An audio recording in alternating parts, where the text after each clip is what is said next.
दोस्तों, जब से हमारा चंद्रयान 3 चांद के सतह पर सॉफ्ट लैंडिंग कर चुकी है, तब से कहीं ना कहीं भारत में एक अलग सा खुशी का माहौल बना हुआ है। और इसी के साथ साथ मैं आप लोगों को बताना चाहूंगा दोस्तों कि जिस दिन चंद्रयान 3 चांद के सतह पर सॉफ्ट लैंडिंग कर चुके हैं दोस्तों, तो कहीं ना कहीं इसरो को रोज वहां से तस्वीर भेजने का काम करती है। तो आज की इस वीडियो के माध्यम से मैं एक ऐसा तस्वीर दिखाने वाला हूं दोस्तों, यानी चंद्रयान 3 ने इसरो को एक ऐसा तस्वीर भेजा दोस्तों, जिसको देख करके आप लोग दंग रह जाओगे, यानी आप लोगों को और भी यहाँ पर खुशी महसूस होगी। तो बने रहे वीडियो के अंत तक। चैनल पर नए हैं तो भाई चैनल को सब्सक्राइब भी करना। तो चलिए आज की इस वीडियो को शुरू करते हैं।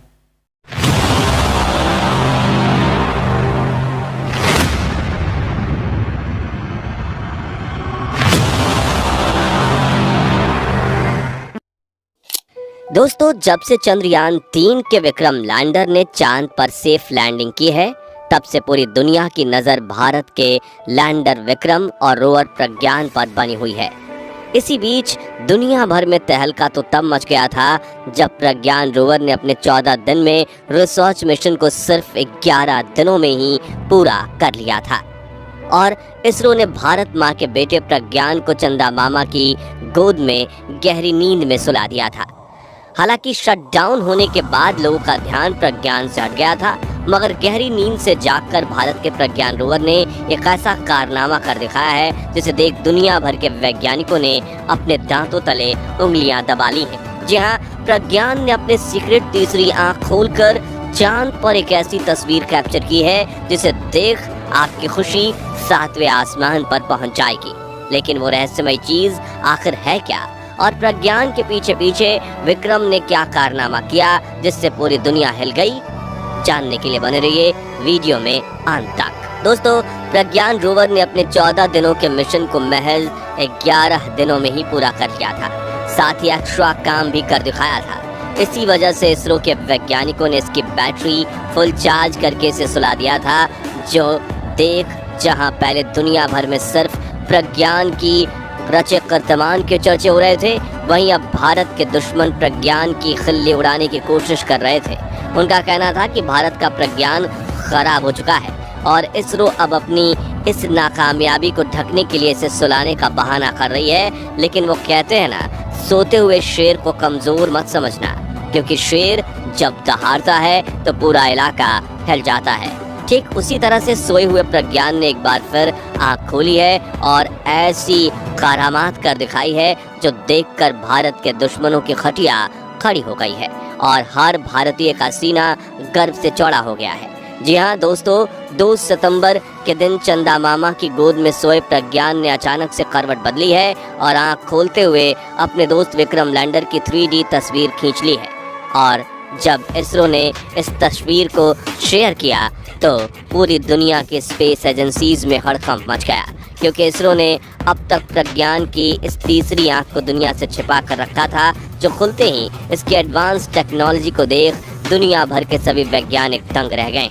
भारत माँ के बेटे प्रज्ञान द्वारा खींची गई लैंडर विक्रम की ये तस्वीर शेयर करके इसरो ने लिखा कि एनागल्फ नाम की ये तस्वीर स्टीरियो या मल्टी व्यू इमेजेस के जरिए वस्तु या इलाके की 3 डायमेंशंस में एक सरल दृश्य है। उन्होंने आगे लिखा कि इस एनाग्लिफ को प्रस्तुत करते हुए उसे हमने नेविगेशन कैमरा स्टीरियो इमेजेस का उपयोग करके बनाया है, जिसमें प्रज्ञान रोवर की राइट एंड लेफ्ट साइड लगे नेव कैमराज द्वारा खींची गई फोटोज शामिल हैं। दोस्तों, इस एनाग्लिफ फोटो में रोवर प्रज्ञान के लेफ्ट कैमरा से खींची गई तस्वीर रेड चैनल में, जबकि राइट कैमरा से खींची गई तस्वीर को ब्लू एंड ग्रीन चैनल्स में रखा गया है।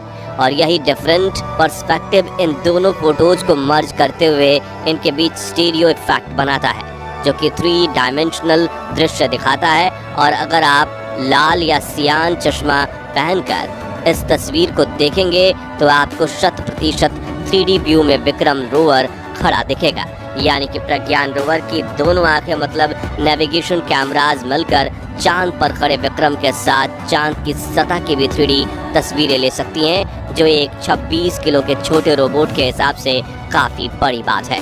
वहीं दूसरी तरफ विक्रम लैंडर भी कुछ कम नहीं है। जी हाँ, 4 सितंबर के दिन इसरो ने विक्रम लैंडर को भी शट डाउन कर दिया था, लेकिन चंद्रमा की गोद में सोने से पहले भारत के लैंडर ने एक बड़ी करामात कर दिखाई। जिससे पीछे से आने वाले इसके सभी साथी लैंडर्स की सफलता के चांसेस काफ़ी ज़्यादा बढ़ गए हैं। तो बात कुछ ऐसी है कि स्लिप मोड में जाने से पहले 4 सितंबर की सुबह को इसरो के वैज्ञानिक अचानक से विक्रम लैंडर को एक ऐसा कमांड देते हैं जिससे ये पूरी तरह नष्ट भी हो सकता था। चलिए, इसरो का ये सीक्रेट एक्सपेरिमेंट आने वाले चंद्रयान 4, 5 और 6 की कामयाबी के लिए काफ़ी ज़रूरी था। साथ ही चंद्रयान 3 के रोवर प्रज्ञान और लैंडर विक्रम ने अपने सारे टास्क ड्यू डेट से 3 दिन पहले यानी सिर्फ 11 दिनों में ही पूरे कर लिए थे। यानी इसरो के पास खोने के लिए कुछ नहीं था, लेकिन पाने के लिए पूरा चांद था। इसलिए उन्होंने विक्रम लैंडर को चंद्रमा की सतह से फिर से उड़ान भरने का कमांड दे दिया। यह कमांड मिलते ही विक्रम के आर्टिफिशियल इंटेलिजेंस ने सबसे पहले अपने सिर्फ सभी सेंसर्स ऑन किए और फिर इंजन ऑन कर दिए। इसके बाद इसने धीरे धीरे ऊपर उठते हुए सतह से 40 सेंटीमीटर का एल्टीट्यूड पकड़ लिया, जहां से होवर करते हुए यानी तैरते हुए विक्रम ने अपने 11 कैमराज और 9 सेंसर्स की मदद से लैंडिंग साइट के आसपास की जगह का दौरा करना शुरू किया। और जब उसे लैंड करने के लिए एक सही जगह मिली तो वो उस तरफ बढ़ चला। फिर करीब 30 से 40 सेंटीमीटर आगे बढ़ने के बाद इसने चंद्रमा की सतह पर दूसरी बार सेफ लैंडिंग कर ली। आपको बता दें कि इस एक्सपेरिमेंट को हॉप एक्सपेरिमेंट कहा जाता है, जिसमें इस बात का पता लगाया जाता है कि एक बार चंद्रमा पर लैंडिंग करने के बाद क्या लैंडर हमारे कमांड मानकर फिर से उड़ान भरने में सक्षम है या नहीं। अब दोस्तों, ये एक्सपेरिमेंट इसलिए भी काफ़ी ज़्यादा ज़रूरी है क्योंकि जब चंद्रयान 4 मिशन में इसरो सैंपल कलेक्शन करेगा तो चंद्रयान 5 मिशन में चांद सतह पर भारतीय वैज्ञानिकों यानी एस्ट्रोनॉट्स को भेजेगा, तब उन्हें वापस लाने के लिए विक्रम लैंडर को फिर से टेक ऑफ करना पड़ेगा। और इस वजह से जैसा कि हमने आपको पहले ही बताया कि इसरो के पास अब खोने के लिए कुछ नहीं है, इसलिए अगर वो अब विक्रम को उड़ाकर 40 सेंटीमीटर उठा सकता है तो 22 सितंबर के दिन फिर से नींद से जगाकर इसे कुछ फीट आगे भी ले जा सकता है, और चाहे तो कुछ किलोमीटर भी, क्योंकि इस बार इसरो के विक्रम लैंडर में फ्यूल बचा हुआ है, जिसका इस्तेमाल करके इसरो 4-5 हॉप एक्सपेरिमेंट आसानी से कर सकता है। साथ ही 1967 में अमेरिका ने भी ये हॉप एक्सपेरिमेंट किया था, जिसमें उन्होंने अपने लैंडर को सॉफ्ट लैंड करवाने के बाद 12 फीट तक ऊपर उठाया था और कुछ फीट आगे ले जाकर नीचे उतारा था, जिससे उसे चांद पर अपने लैंडर की सटीकता के बारे में डेटा मिला था, जिसका इस्तेमाल करके उसने ठीक 2 साल बाद यानी 1969 में चंद्रमा पर इंसान भेज भी दिए थे। और अब सबसे बड़ी खुशी की बात यह है कि अगले 2 से 3 सालों में यह काम भारत भी कर सकता है, वो भी अमेरिका से ज़्यादा अच्छे से। ऐसा इसलिए क्योंकि जहां अमेरिका चांद के शांत हिस्से यानी कि उत्तरी ध्रुव पर एक्सपेरिमेंट कर रहा था, वहीं भारत ने तो चांद के सबसे खतरनाक यानी दक्षिणी ध्रुव पर सफलतापूर्वक विक्रम लैंडर को छलांग लगवा दिया है। यानी कि अगर हम चंद्रयान 4 मिशन उत्तरी ध्रुव पर करते हैं तो लैंडर के लिए यह मिशन करना बाएं हाथ का खेल होने वाला है। हालांकि दोस्तों, हमें जो बातें यहाँ से काफ़ी आसान लगती हैं, चांद पर वो चीज़ें उतनी ही ज़्यादा कठिन होती हैं, क्योंकि भले ही एक बार विक्रम ने फिर उड़ान भर ली, लेकिन इस वक्त वो खाली है। उसमें ना तो सैंपल कलेक्ट करने के लिए रोबोट लगा हुआ है और ना ही अंदर कोई एस्ट्रोनॉट्स बैठे हुए हैं। वहीं इसने अब तक चांद के असली कहर का सामना भी नहीं किया है। दरअसल चांद पर बड़े बड़े भूकंप आते रहते हैं, चुंबकीय धूल उड़ती है और उल्टी बारिश होती है और उल्कापिंड भी गिरते रहते हैं। ऐसे में ये सभी चीज़ें लैंडर की टेक्नोलॉजी को और मजबूती पर गहरा प्रभाव डाल सकती है। इसलिए इस बार की सफलता के बावजूद भारत आगे भी जैसे जैसे मून मिशन भेजेगा, वैसे वैसे रिस्क तो हर मिशन में बना ही रहेगा, क्योंकि पहले भी कई बार ऐसा हो चुका है। नासा, रूस और चीन का एक मून मिशन सफल हुआ, लेकिन फिर दूसरा फेल हो गया। आपको बता दें कि आज तक 146 मून मिशन भेजे गए हैं, जिनमें सिर्फ 27% ही सफल हो पाए हैं। ऐसे में इसरो को अपने अगले मिशंस के लिए भी सावधानी तो रखनी ही होगी, क्योंकि सावधानी हटी दुर्घटना घटी।